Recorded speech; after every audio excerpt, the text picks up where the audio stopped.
In a 1937 address to Catholic educators at the Midwest Regional Meeting of the NCEA, University of Chicago President Robert Hutchins issued what he termed a scandalous accusation against the Catholic educators in his midst.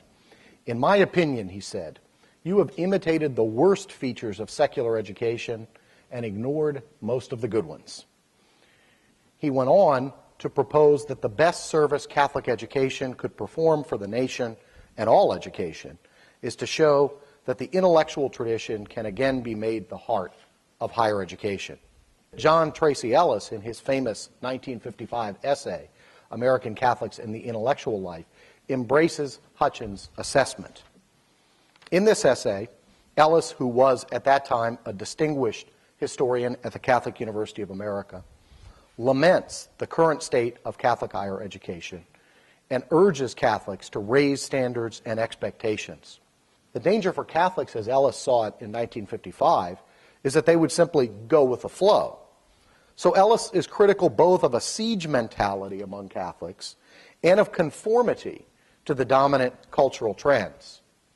Replacing this anti-intellectualism and utilitarianism in the Catholic culture for Ellis is not merely a matter of asserting and pursuing generic scholarly excellence.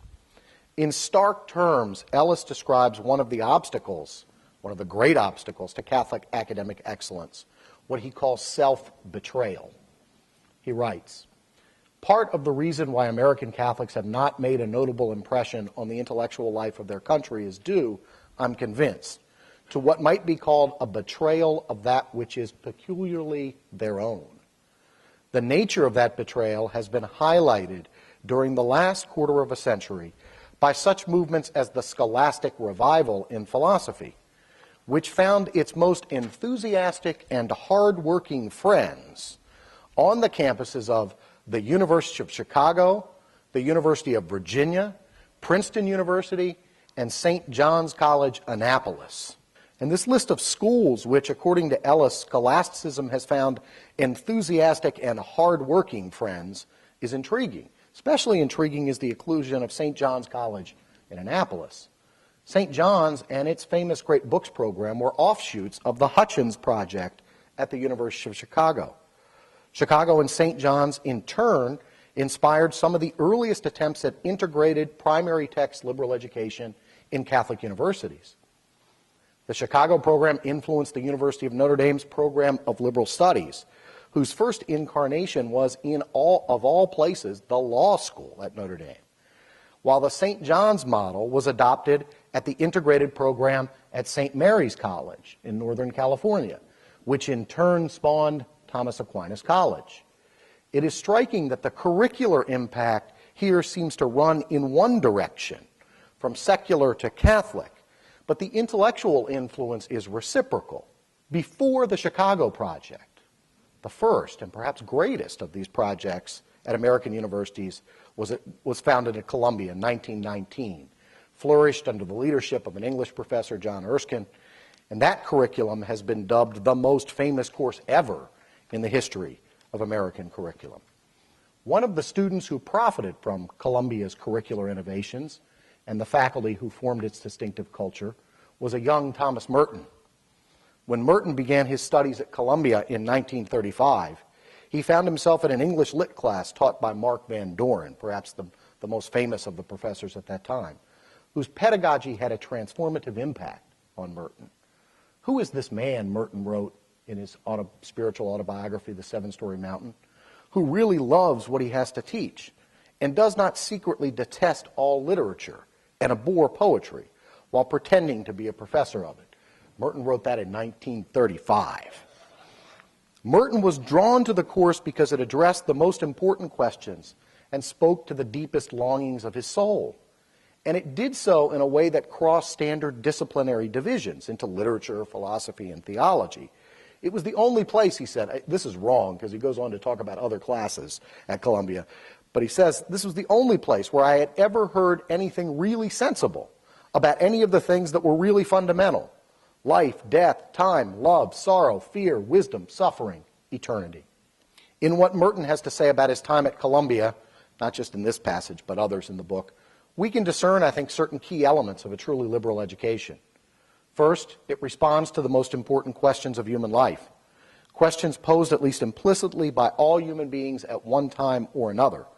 Second, it understands itself as responding to a felt need, a lack, a longing in the soul. Third, it reflects and helps students to reflect upon the relationships of the parts of their education to one another and to the unified whole and end of a curriculum. Fourth, it embodies and cultivates a community of inquirers in which faculty converse with one another and with students, and students converse with one another both inside and outside the classroom. Much of what Merton found at Columbia is simply absent from our contemporary research universities. In his latest book, God, Philosophy, and the University, Alistair McIntyre argues neither the university nor philosophy is any longer seen as engaging the questions of plain persons. These questions include, McIntyre writes, what is our place in the order of things?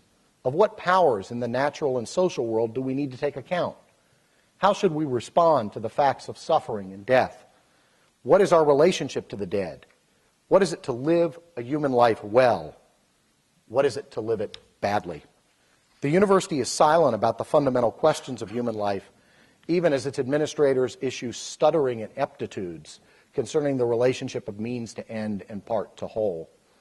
McIntyre writes, in contemporary American universities, each academic discipline is treated as autonomous and self-defining, so that its practitioners, or at least the most prestigious and influential among them, prescribe to those entering the discipline what its scope and limits are.